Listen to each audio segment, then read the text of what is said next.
আমন্ত্রণ-দীপ্ত সংবাদে আপনাদের সাথে আছি আমি ইয়াসমিন সুমনা। শুরুতেই বাজেট প্রসঙ্গ।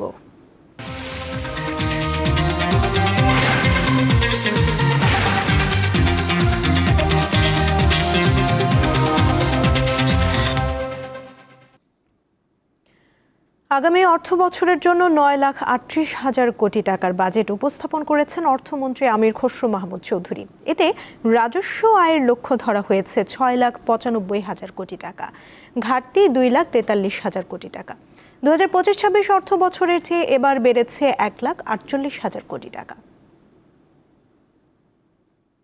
অর্থমন্ত্রী হিসেবে আমির খসরু মাহমুদ চৌধুরীর প্রথম আর তারেক রহমান সরকারেরও প্রথম বাজেট এটি।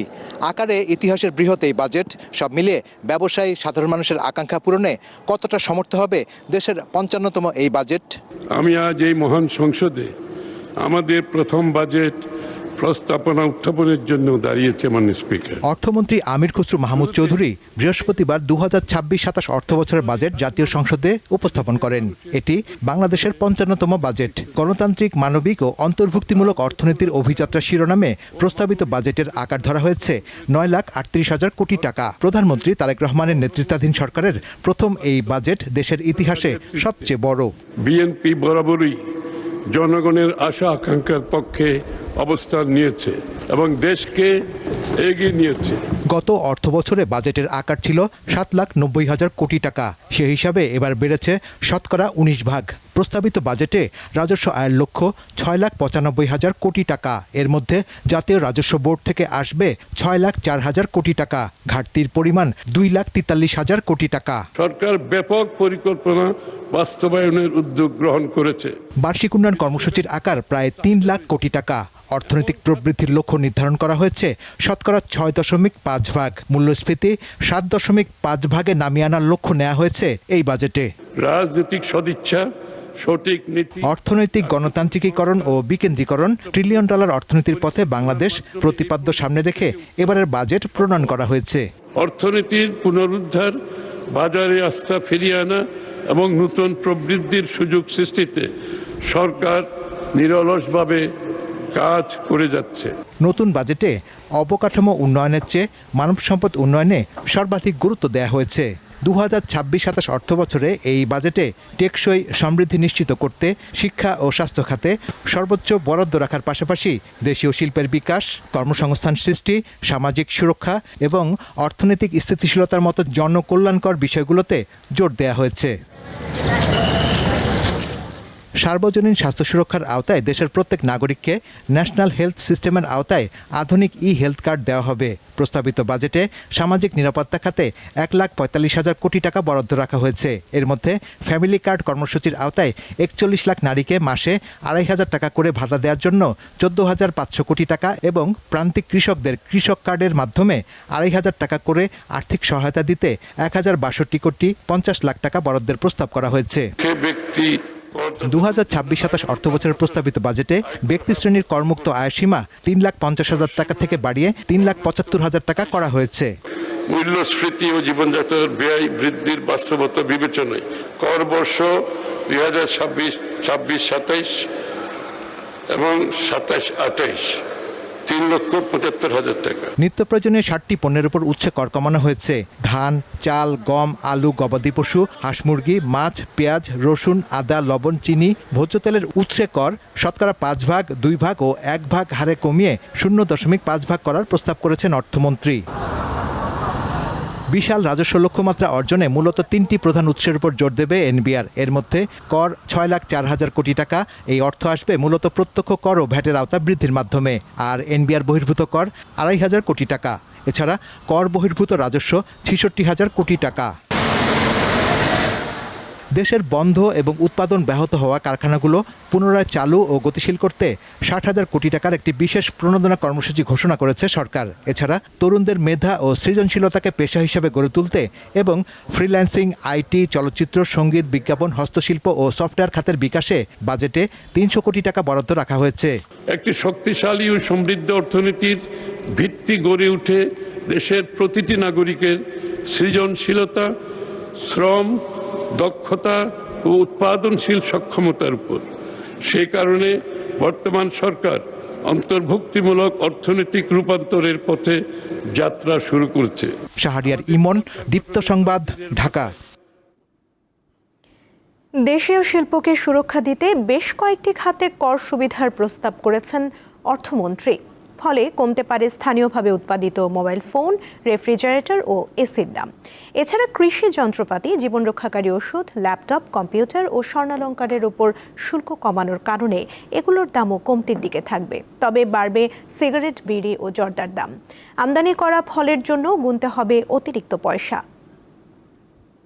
বাংলাদেশের ইতিহাসে এবার আকারে সবচেয়ে বড় বাজেট উত্থাপন করেছেন অর্থমন্ত্রী আমির খসরু মাহমুদ চৌধুরী, যার আকার 9,38,000 কোটি টাকা। বরাবরের মতো এবারের বাজেটেও কিছু পণ্যের শুল্ক কমানো এবং কিছু পণ্যের বাড়ানোর প্রস্তাব করা হয়েছে। এর মধ্যে নিত্যপণ্যের বাজারে স্বস্তির কথা বেশি এসেছে। এর মধ্যে আমরা যদি বলি, চালের দাম কমানোর প্রস্তাব করা হয়েছে। এই মিনিকেট চাল এখন 70 থেকে 75 টাকা। সেটি বাজেট পাশ হলে এর দাম কত কমে সেটি এখন দেখার বিষয়। এর মধ্যে আমরা যদি জানি, এই যে সয়াবিন তেলের 5 লিটারের যেটি বোতল রয়েছে সেটি 970 টাকা। যদি বাজেট পাস হয় সেটির দাম কমিয়ে কত টাকা করা হয় সেটিও দেখার বিষয় আছে। নিত্যপণ্যের বাজারের মধ্যে রসুনের দামও কমানোর প্রস্তাব করা হয়েছে। পাশাপাশি পেঁয়াজের দাম কমানোর প্রস্তাব করা হয়েছে, যেটি এখন 40 টাকা। আর বাজেট পাস হলে সেটি কত টাকা কমে সেটিও দেখার বিষয় আছে। এর মধ্যে আদার দামও কমানোর প্রস্তাব করা হয়েছে। অর্থাৎ এই আদার দাম কত টাকা কমবে, বাজেট পাশের পর সাধারণ মানুষ কত টাকায় কিনতে পারে সেটি এখন দেখার বিষয়। ধন্যবাদ মাননীয় স্পিকার। 2026-27 অর্থ বছরের প্রস্তাবিত বাজেটে বেশ কিছু স্বস্তির খবর দিয়েছে অর্থমন্ত্রী আমির খসরু মাহমুদ চৌধুরী। ব্যাপক উদ্যোগ গ্রহণ করেছে। দেশীয় শিল্পকে সুরক্ষা দিতে কর ছাড় দেওয়া হয়েছে বেশ কয়েকটি খাতে। ফলে দাম কমতে পারে স্থানীয়ভাবে উৎপাদিত মোবাইল ফোন, রেফ্রিজারেটর এবং এয়ার কন্ডিশনার বা এসির। এছাড়া কৃষি যন্ত্রপাতি, জীবন রক্ষাকারী ঔষধ এবং ল্যাপটপ, কম্পিউটার ও স্বর্ণালংকারের উপর শুল্ক কমানোর কারণে এগুলোর দামও কমতির দিকে থাকবে। শিল্প খাতকে শক্তিশালী করার লক্ষ্যে তবে বাড়বে বেশ কয়েকটি পণ্যের দাম। বিলাসবহুল পণ্য এবং তামাকজাত দ্রব্যের উপর কর বাড়ানোর প্রস্তাব করেছেন অর্থমন্ত্রী। ফলে সিগারেট, বিড়ি ও জর্দার দাম আরও এক দফা বাড়ছে। এছাড়া বাড়ছে আমদানি করা ফল, গাড়ি, কসমেটিক্স ও বিদেশি ইলেকট্রনিক্স সামগ্রীর দাম। এছাড়া দাম বাড়তে পারে আমদানি করা কাজু বাদাম, গ্যাস সিলিন্ডার, মধু, কিছু প্রসাধনী, বিদেশি টাইলস, স্যানিটারি ওয়্যার ও বেসিন, একই সঙ্গে বিদেশি ফোম, মাইক্রোওয়েভ, ওভেন, সাইকেল ও যন্ত্রাংশ এবং খেলনার দামও বাড়বে। আগামী অর্থ বছরের প্রস্তাবিত বাজেটে কিছুটা স্বস্তি মিলবে বলে আশা করছেন ভোক্তা ও ব্যবসায়ীরা। সরকারের উচিত আমাদের নিম্নবিত্ত মধ্যবিত্তর জন্য যে দৈনন্দিন যে চাহিদা সামগ্রীর উপর গুরুত্ব দিয়ে যাতে পণ্যের দাম নিয়ন্ত্রণে রাখে। বাজেটে যে মূল্য বা যে প্রাইস নির্ধারণ করা হয় সেই বিষয়গুলো যদি যথাযথভাবে বাজারে প্রপার বাস্তবায়ন হয় দেশে, সেটা জনগণের জন্য একটা কল্যাণকর হবে। মুক্ত বাজার অর্থনীতি চালু করতে হবে। পণ্যটা যদি আমার মতো বা আমার যারা বড় বড় ব্যবসায়ী আছেন ওরা যদি আনতে পারে তাহলে কি হলে প্রতিযোগিতা থাকবে। বাজেটের ভালো মন্দ পেছনে ফেলে সাধারণ মানুষের চাওয়া স্থিতিশীল বাজার ব্যবস্থাপনা নিশ্চিত করা। প্রস্তাবিত বাজেটে সাধারণ মানুষের জীবনযাত্রার ব্যয় কমাতে নিত্যপণ্য, স্বাস্থ্য, প্রযুক্তি ও জ্বালানি খাতে বড় ধরনের কর ছাড় দেওয়া হলেও রাজস্ব আদায়ের উচ্চাভিলাষী লক্ষ্য বাস্তবায়ন কতটা সম্ভব হবে সেটি এখন সবচেয়ে বড় প্রশ্ন। হেদায়েতুল্লাহ সীমান্ত, দীপ্ত সংবাদ, ঢাকা।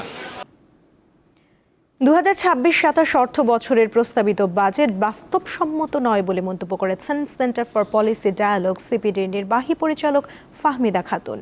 রাজধানীর ধানমন্ডিতে সিপিডি কার্যালয়ে বাজেট নিয়ে তাৎক্ষণিক প্রতিক্রিয়ায় একথা বলেন তিনি। লক্ষ্যমাত্রাগুলো যেটা প্রাক্কলন করা হয়েছে সেটার অনুমিতিগুলো অর্থাৎ অ্যাজাম্পশনগুলো আর একটু বাস্তবসম্মত হওয়া উচিত ছিল। কারণ এই লক্ষ্যমাত্রাগুলি যদি বাস্তবসম্মত না হয় তাহলে সেটা পূরণ করা যায় না, এবং যখনই লক্ষ্যমাত্রা পূরণ করা যায় না তখনই কিন্তু এই যে বাজেটের যে একটা শৃঙ্খলা, এই শৃঙ্খলাটা বিনষ্ট হয়ে যায়। তখন আর ওই লক্ষ্যমাত্রাগুলি বাজেটের কিভাবে অর্থ সরবরাহ হবে, কিভাবে ব্যয় হবে, কোথা থেকে অর্থ আসবে, এই ধরনের একটা শৃঙ্খলা অভাব দেখা দেয়। প্রস্তাবিত বাজেট জাতিকে হতাশ করেছে, এমনটাই দাবি জামায়াতে ইসলামীর। বৃহস্পতিবার জাতীয় মসজিদ বায়তুল মোকাররমের উত্তর গেটে প্রস্তাবিত বাজেটকে গণবিরোধী ও লুটপাটের আয়োজন আখ্যা দিয়ে বিক্ষোভ করেছে ঢাকা মহানগর দক্ষিণ জামায়াতে ইসলামী। এই বাজেটটি হচ্ছে একটি বিশাল ঋণ নির্ভর বাজেট। এটা একটি বড় ধরনের ঘাটতি বাজেট। অত্যন্ত দুর্বল ভিত্তির উপরে দাঁড়িয়ে এত বড় বাজেট বাস্তবায়ন কখনো সম্ভব নয়। 6 শিশুর মৃত্যুর ঘটনায় রাজধানীর মগবাজারের আদ্দিন হাসপাতালের লাইসেন্স বাতিল করেছে সরকার। বৃহস্পতিবার স্বাস্থ্য অধিদপ্তরের মহাপরিচালক একথা জানান। লাইসেন্স বাতিল করার পর হাসপাতালে ভর্তি থাকা রোগীদের দ্রুত অন্যত্র সরিয়ে নেয়ার নির্দেশ দেওয়া হয়েছে। ঈদুল আজহার আগের দিন আদ্দিন হাসপাতালের পোস্ট ডেলিভারি ওয়ার্ডে 6 নবজাতক মারা যায়। এ ঘটনায় স্বাস্থ্য মন্ত্রণালয় গঠিত তদন্ত কমিটি হাসপাতাল কর্তৃপক্ষের অবহেলার প্রমাণ পায়। দীর্ঘক্ষণ এসি বন্ধ থাকা, বিকল্প কোনো ভেন্টিলেশনের ব্যবস্থা না থাকা এবং অতিরিক্ত মানুষের উপস্থিতির কারণে বাতাসে কার্বন ডাই অক্সাইডের পরিমাণ বেড়ে 6 শিশুর মৃত্যু হয়। এরপরই ওই হাসপাতালকে কারণ দর্শানোর নোটিশ দেয় স্বাস্থ্য অধিদপ্তর। যখন লাইসেন্স বাতিল হয় সেই ক্ষেত্রে কিন্তু নতুন রোগী ভর্তি হওয়া কিংবা ভর্তি রোগীদের সেবার, যেটি আপনি বললেন, সুযোগ নেই। চাইলে কর্তৃপক্ষ যথাযথভাবে তাদের লাইসেন্সকৃত হাসপাতালগুলোতে যথাযথ ব্যবস্থা গ্রহণ করতে পারে। এটি আমার মনে হয় যেহেতু প্রতিষ্ঠানে রোগীরা ভর্তি হয়েছে সেই প্রতিষ্ঠানেরই মূল দায়িত্ব। তবে মানবিক দিক বিবেচনা করলে কেউ যদি আমাদের কাছে এটি সিক করে তাহলে আমরা সহযোগিতা করার অবশ্যই চেষ্টা করব। বিশ্বকাপের উন্মাদনা আরও বাড়িয়ে তুলতে ঢাকা বিশ্ববিদ্যালয়ের টিএসসিতে বৃহস্পতিবার শুরু হয়েছে 3 দিনের লাইফ বয় ফ্যান ফেস্ট, যেখানে হাজির হন বাংলাদেশ নারী দলের তারকা ফুটবলার ঋতুপর্ণা চাকমা। ফুটবল প্রিয় তরুণ তরুণীদের 6টি ইভেন্টের মাধ্যমে বিশ্বকাপের আমেজে জাঁকিয়ে তোলে ইউনিলিভারের এই আয়োজন। বিশ্বকাপ ফুটবল বাংলাদেশের বিশ্ববিদ্যালয়গুলোকে উৎসব মঞ্চে পরিণত করে। এবারের আসর সামনে রেখে ঢাকা বিশ্ববিদ্যালয়ে ইউনিলিভার পণ্য লাইফ বয়ের সৌজন্যে আয়োজিত হয় ফ্যান ফেস্ট। বাংলাদেশে ফুটবলে জনপ্রিয়তা নিয়ে নতুন করে বলার কিছু নেই। জাতীয় দল আন্তর্জাতিক অঙ্গনে বড় কোনো সাফল্য অর্জন করতে না পারলেও বিশ্বকাপের সময় দেশের মানুষ বিভক্ত হয়ে পড়েন মূলত ব্রাজিল, আর্জেন্টিনা, জার্মানি কিংবা ফ্রান্সের সমর্থনে। বাংলাদেশের মানুষের ফুটবলকে নিয়ে পাগলামি তো সবসময় একদম দেখার মতো। এই আমেজটা আরো থাকুক। একটা চার্মিং এনভায়রনমেন্ট দেখে ভালো লাগছে সবকিছু। খেলেছিলাম, আমি একটা ফ্লাক্স পেয়েছি জিতে, আর এখনো টিকিট আছে, ভাবছি আর কি খেলা যায়।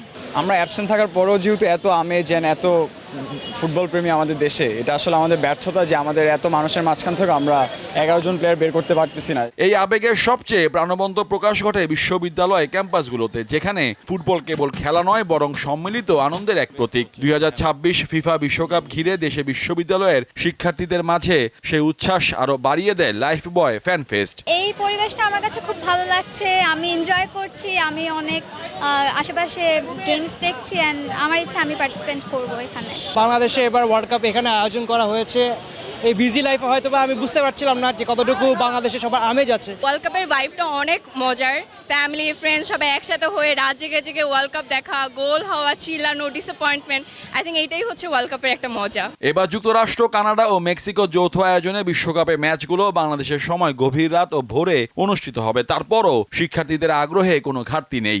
বিশ্বকাপ ফুটবলে বাংলাদেশে অংশগ্রহণ না থাকলেও বৈশ্বিক এই আসরে বাংলাদেশের অনুরাগীদের আগ্রহের কমতি নেই। প্রিয় দলের জার্সি অথবা পতাকা হাতে আলোচনার বিষয় একটি, কে জিতবে দ্য গ্রেটেস্ট শো অন আর্থের শিরোপা। তবে এই উন্মাদনাকে আরও বাড়িয়ে দিয়েছে লাইফ বয় ফ্যান ফেস্ট। মোহাম্মদ হাসিব, দীপ্ত স্পোর্টস, ঢাকা।